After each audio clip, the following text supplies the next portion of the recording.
All we need is some milk, sugar and lemon. Now milk has to be pure cow milk, it has to be full cream and fresh. Don't use homogenized milk or UHT treatment, what they say, or Tetra Pak milks. Don't use that. 1 liter of milk, 2 cups of sugar. Sugar quantity depends upon the quality of milk that you are using and how much henna does the milk gives, and some lemon. So let us start. In a pan, add the milk. In medium flame, stir the milk and keep stirring it occasionally to prevent the burning of milk, as well as if you don't stir it, the malai may separate or cream may separate from the milk, which you don't want to have. And on the side, take out the juice from the lemons and mix it with some water. Now you can see here the milk has started to boil, and this milk is boiled, and you can see the cream has also not separated at all. Now I'm going to switch off the flame and wait for about 30 seconds before adding the lemon juice. I have mixed my lemon juice with some water, about 2 to 3 tablespoons of water to about 2 tablespoons of lemon juice or so. Now I'm going to slowly add in this mixture into this milk.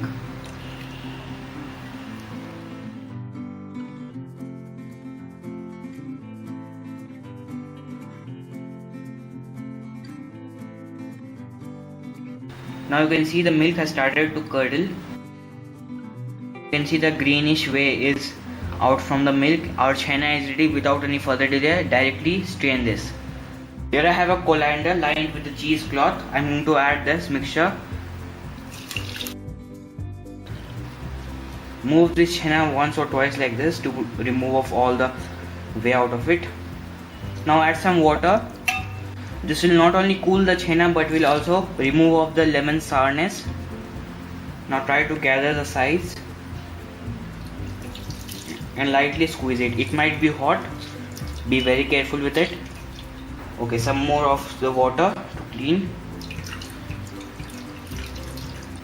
Don't apply too much pressure, lightly. Now hang this henna for about 30 minutes in a kitchen tap or in your cupboard for about 30 minutes, and all the excessive whey will be out from it. Don't try to squeeze much because your henna might get dry and it will not be good. So here we have about 10 cups of water. I'm going to add 2 cups of sugar to this.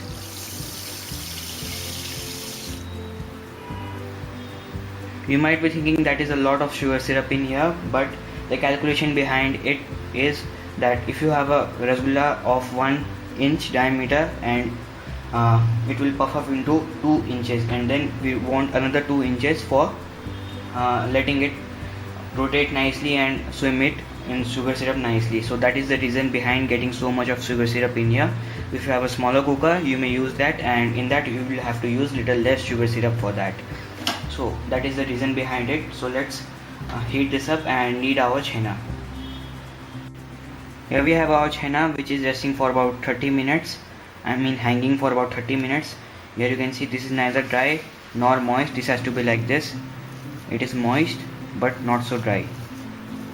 So we are going to knead this until it gets smooth for about 3 to 4 minutes. It actually depends upon the quality of milk. Like if you use a toned milk, that will take about a long time, about 15 minutes or so, but this is pure fresh cow milk. This will take about 2 to 3 minutes to gather all.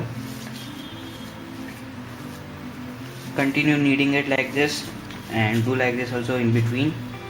You might hear a little chirping sound like of thing here. That is the consistency that we are after. This is not dry nor moist nor wet. This has to be like this. If it is dry, your rasgullas will be dry from inside. If it's moist, it might get break or it might get flat in sugar syrup. So continue kneading for about 3 to 4 minutes, and some fattening will come out of it. We don't want to knead further. As soon as the fattening starts leaving this henna, we have to stop and make the balls and dump it in the sugar syrup.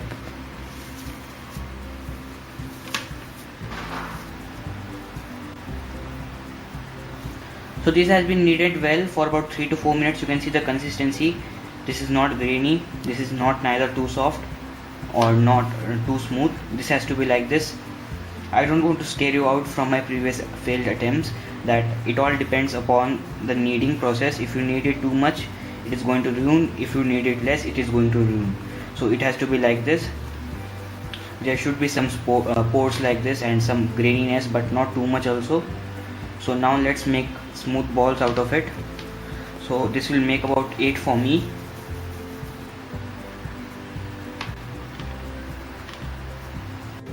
Here are my rasgulla balls ready. You can see these are of this size and there are some cracks and grits, but don't worry, these will help in getting them puffed up. Very nice. So now you can see this water is bubbling really well. I'm going to add this into this. So okay, it's fine. Let me add all. Now I want to immediately cover it like this itself. You may use any pot with a tight lid, or you can use a big pressure cooker like this. This is a 3.5 liter pressure cooker. I'm not going to cover it, just I'm going to cover it with a lid like this. Set up a timer of about 15 minutes and check it. After about 5 minutes, stir it once and check. I'm going to show you how it looks like after 5 minutes. And make sure the flame is at high for about 2 to 3 minutes. After that, take it to medium high. The water should be continuously bubbling. So it has been about 5 minutes. Don't stir it for the first 5 minutes. You can see they are looking very puffed up and nice. Give it a stir slowly. Cover it again. And after again 5 minutes, we are going to give it a light stir. So it has been about 15 minutes or so, and you can see them. They are really puffed up and really nice. What I'm going to do is switch off the flame, and then I'm going to transfer these into a bowl. If you see some spots like you saw just now, like brown spots, don't worry, they are just little sugar dirt that will go. You may clean the sugar syrup, but I was feeling lazy.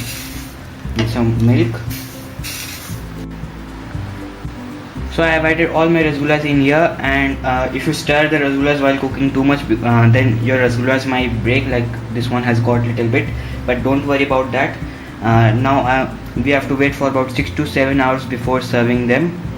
Right now they are super soft. They are not holding their shape at all. After 6 to 7 hours they'll get sweet, they'll hold their shape, and they'll be perfect, and they'll be very nice. So after 7 hours we are going to serve them. Here we have our rasgullas ready to be gobbled up. They are super soft and super nice and super spongy.